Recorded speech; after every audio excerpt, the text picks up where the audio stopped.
So this is my just before voting on Tuesday video. I want to talk to you guys about voting a little bit differently. Voting is our right as Christians. It is our duty as Christians to vote according to our Bible, according to how the Lord would have us vote, biblically. Discipleship, God taught his disciples how to deal with the government.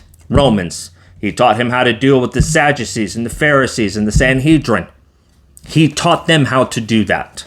That is why ultimately I have decided to do this video, because there can be no discipleship for new Christians or even older Christians unless you're willing to talk about the day and time we live in and the politics of this time. So that's what I'm going to talk to you today. If you like this content, please hit the like or subscribe button. But most importantly of all, pray and pass this around to others who might find it useful or helpful. Because the Lord and you guys are what is going to make this channel grow. Thank you. One of my favorite biblical people was Josiah. You can find him in 2 Kings 22, chapter 22 and 23. Josiah was the boy king. He did right in the eyes of the Lord, never turned to the left or to the right. Well, when he was commissioned the temple to be rebuilt and restored, they found a book in there. And it was the book of the law that God had given to Moses.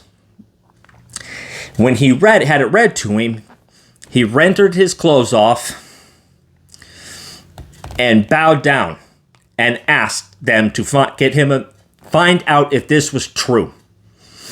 Sent the high priest and a few other priests to seek the Lord on it. Lord came back, said, yes, this is true. But because you have humbled yourself before me, I will not allow my punishment on Israel to come down in your lifetime. So Josiah turned his mind and eyes onto getting Israel right with God. He tore down the Asherah poles. He tore down the idols to Moloch. He tore down the idols to Baal. He destroyed the priests. He destroyed the temples. He got them out of the temple of God. He made all the households get rid of their idols. He burned it. He destroyed it. He killed their priests. He got rid of them. He shut down the prostitute temples. He completely turned Israel back to God. The entire thing.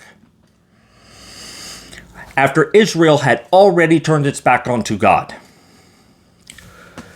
We are not going to find a King David in America. I think we are past that point. Could be wrong. God could totally put one of those in office. But I think what we need is a King Josiah. We need leaders, not just president, not just senators or house. We need them at mayoral spots, governor spots, town councils, city councils, school board councils, all of it. We need Josiah leaders. Now, what would a Josiah leader look like? A Josiah leader isn't going to be just happy with Roe v. Wade being overturned. A Josiah leader would make sure that the House, the Senate, and the President are all codifying the law saying that abortion is illegal in the entirety of the United States. He would shut down Planned Parenthood. He would throw those doctors in prison. That is what a Josiah leader would do. A Josiah leader would make it illegal for anybody to harm a child, even under the auspicity of social justice. That is what a Josiah leader would do. A Josiah leader would make it law that the Bible has to be read in school, along with prayer to start it off every day. A Josiah leader would make sure that city councils, government at all levels, state and federal, are praying and seeking the Lord's will every day.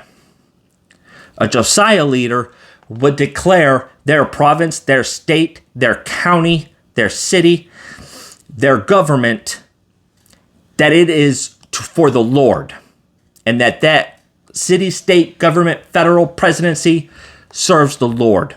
It would say that this is a Christian nation. That is why we need a Josiah leader in this country. Not just one. We need a whole bunch of them. We can bring this nation back to a Christian nation.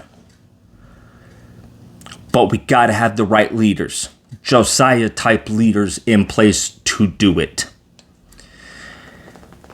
The leaders that are in place to be voted on are already there. But we really better start thinking that by 2024, how to find these leaders to get them put on the ballot box. We must fight for all we are worth for this country. And do it as Christians should do it. With prayer and supplication.